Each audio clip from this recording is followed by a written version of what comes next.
Hello sa inyo mga kasari, good afternoon. Hindi ko alam kung dinig to sa ating vlog. Nagpapatugtog dito sa kabilang bahay, sa bahay ni na mother. So sana hindi tayo guys makapiright. So for today's video mga kasari ay magsasari-sari store update tayo. Updated pricing. Mag-update tayo sa mga presyo ng mga napamili namin kanina. So ngayong araw ng linggo, ngayon lang kami guys nakapamili. Dapat 'di ba kahapon, Saturday morning. Kaso hindi kami natuloy kasi nga masakit yung puson ko kahapon. So ngayong linggo tayo guys, natuloy. So maaga kaming umalis ni partner kanina mga kasari. Mga 6:40 AM umalis na kami at nakarating kami dito ng mga alas 8. So halos 1 hour and 20 minutes lang kami. So bali 1 hour lang kami doon. Siguro mga 20 minutes yung travel time na pupunta kami doon. So, ay na nga, ay, nawala na yung patugtog ni mother. So, siguro, ay, meron pa patugtog. So, sana hindi na masyadong laksan para, ano guys. Nag-pure gold din kami kanina, at sa pure gold, yung total ng pinagbayaran namin is 2,537 pesos. At may napansin ako dito, ayan, makikita nyo may guhit. Yung puhunan ng Coco Mama, na 200 ml ay 33.50. Sabi ko 37 lang bentahan ko. So 350 lang yung tubo ko. So gagawin ko guys 38 na yung aking Coco Mama. Alam ko marahil sa sa iba mas mahal pa. Pero sa akin okay na yung 4.5 na tubo. Gagawin kong 38. Kasi 37 pesos lang bentahan ko ngayon guys ng Coco Mama. Kasi noong nakaraan nakabili ako sa Dali. Nasa 32 something yung puhunan kay Dali. So, medyo mababa sa Dali ng konti kaysa sa Pure Gold. So, bumili din kami guys. Nag-Genstar kami. So, hanggang ngayon nga, yung mga pinamili naming sigarilyo nandun pa sa compartment ng motor. Mga bata. Kalaro ng pamangkin ko. Nandito kanina tapos ayan, paganyan na sila.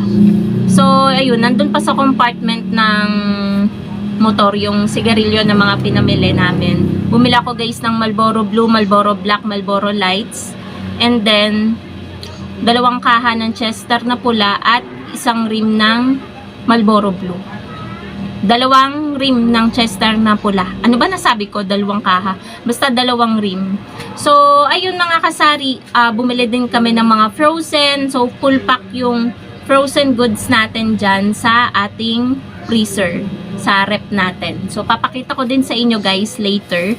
So, dun nga, pag-check ko ng resibo, kaya guys, lalo na ngayon magpapasko, ugaliin po natin ang pag-check ng resibo ng mga napapamili natin. Tulad ngayon guys, pag-check ko, ayan, ginuhitan ko. Pag-check ko sa resibo, tumaas ang embutido ng 2 pesos. Tapos, ang skinless, tumaas ng piso. Pero, ang gagawin ko, guys, remain pa rin yung, bentahan ko. At least, na-update ako na tumaas siya. Pero, hindi naman ganun kataas. Pero, kapag tumaas pa ulit, doon na tayo mag-a-adjust. So, okay pa naman, guys, sa bentahan ko. Yung tutubuin ko na lang sa skinless, dahil 35 yung bentahan ko, dating 7 yung tubo ko, 6 na lang.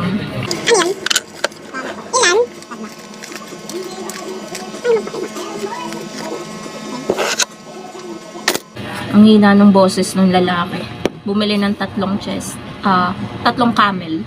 So, ayun nga, 6 na lang yung tubo natin. Tapos sa embutido, 17 ang natin. Embutido kasi, 60 dati, ang isang balot. 5 yung laman. So, ang puhunan, 12. Ang bentahan ko, guys, ay 17. May 5 piso ko. Pero ngayon, magkano na lang, 'di ba? Magkano na lang tutubuin natin. So, sa 17 pa rin, times 5, minus 62, 23 na lang. Nabawasan yung tutubuin dapat natin. So, nabawasan ng 2 pesos. Pero, okay pa rin naman, guys, sa bentahan natin. At least, kahit papano, diba? Na-update tayo sa presyo. Eh, malay nyo, pag hindi ako nag-check ng 10 piso pala yung itinaas sa isang balot. So, diba? Halos wala na tayong tubo. Kaya, mag-check pa rin po tayo palagi ng resibo. And then guys, guys, pagbili ko ng sigarilyo doon sa suki ko sa palengke, bagsakan kasi sila guys talaga. Ang presyo ng sigarilyo nila katulad sa presyo ng ahente. Yung mga Chester Camel 1,260, 1,550 yung isang rim ng Marlboro. So same lang sa ahente. Kaya una silang nakakaalam kung magtataas ba or hindi. So may sinabi sa akin na chismis yung suki ko doon, yung may-ari. So ang chismis, by this year, siguro bago magpasko, ay magtataas daw ang sigarilyo. Sabi ko, saan magtataas? Sa Marlboro lang, sabi kong ganyan. Kasi, may napanood din ako, diba dati yung Marlboro guys, may nakalagay na 9. Inalis na yung 9 na nakasulat. So sabi, yun daw yung nagbabadya na daw ang pagtataas ng Marlboro. So tinanong ko kung Marlboro lang ang magtataas dun sa suki ko nga sa palengke. Sabi niya, pati mga JTI cigarettes din daw. So, kailangan na nating maghanda mga kasari. Dahil, hindi ko alam kung nagtaas ba this year. Parang hindi naman nagtaas this year 2025. So, baka nga magtaas ngayon or by next year. So, wala pa naman sinasabi guys alarm pa lang to sa atin na wala pa sinasabi yung ahente ko kung magtataas ba. Pero, malay nyo nga, totoo yung sinasabi nung suki ko sa palengke. Kasi, naman talaga sila ng sigarilyo. May mga sari-sari store sa kanila talaga bumibili. So, di natin alam, baka nga totoo, hindi naman yun magsisinungaling, 'di ba? Ano bang mapapala niya kung magsisinungaling siya, 'di ba? Parang na lang din sa atin to na maging aware tayo na dapat maging handa tayo kasi alam niyo naman na hindi biro guys ang mga itinataas. Kada rim ng sigarilyo halos nasa 200 pesos yung itinataas ng mga sigarilyo, kaya kailangan talaga nating maging updated sa lahat ng mga paninda. Always nating i-check ang mga resibo. So grabe na talaga guys sa mga bilihin ngayon. Buti na lang yung sibuyas at bawang medyo nagmura, unlike nung last month na 160, 170 per kilo. Parang ngayon bumalik na sa 130, 140 ang kilo. So, ayun guys, pakita ko sa inyo yung frozen na mga napamili ko na nasa freezer na ngayon. Yung mga sigarilyo guys, nandun pa sa motor. Kaso hindi ko mabuksan yung compartment, hindi ako maalam magbukas. Kaya andun pa rin yung sigarilyo. Ayun full pack yung ating mga frozen ngayon. May mga jumbo tayo, tsaka regular na TJ. Ito guys talaga ang mabenta sa akin. Yung bossing na, ayan, sweet and salty, sarap. Yan talaga. Tapos skinless, mabili din siya sa akin ngayon. Ito yung embutido. Ayan yung embutido. 5 peraso ang laman sa isang balot. Nagtaas to. Tsaka itong skinless. Garlic flavor to guys. Ito yung requested or request ng ating customer. And then ito, putlong. Doon sa pinakalikod, meron siyang mga nuggets, tocino, at kung ano-ano pa. Ayan, mga frozen natin. Sa taas guys, mga namili din kami ng pang-ulam namin for 1 week. Meron dyang hipon, merong chicken, merong ano pa ba? Fish. Yun, mamayang gabi, ulam namin ito. Ulam pa, nagbababad si partner ng boneless bangus. Ayan.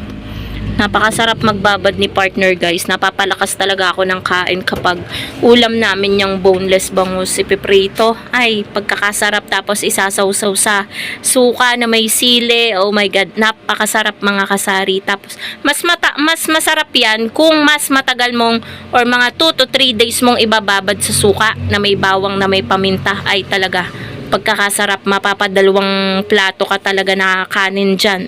Mapapa extra rice ka talaga. So, ayun mga kasari, mga stocks natin ng sigarilyo, ito pa rin. Ayan. Next week pa ang dating ng JTI, nakaka 1 week pa lang sila. Pero yung kinuha natin na 7 rim ng Camel, ito na lang. Yan. Tapos, namili pa tayo guys ng mga ilang rim na nandun pa nga sa compartment ng motor. So, yan lang mga kasari ang update sa ating sari-sari store. Update na naman sa mga nagbabadyang magtaas, lalo na sa sigarilyo. Ayan, kailangan na natin mag-restock. So, yun lamang po mga kasari. Thank you so much for watching and happy selling po sa inyong lahat. Happy Sunday. Bye guys!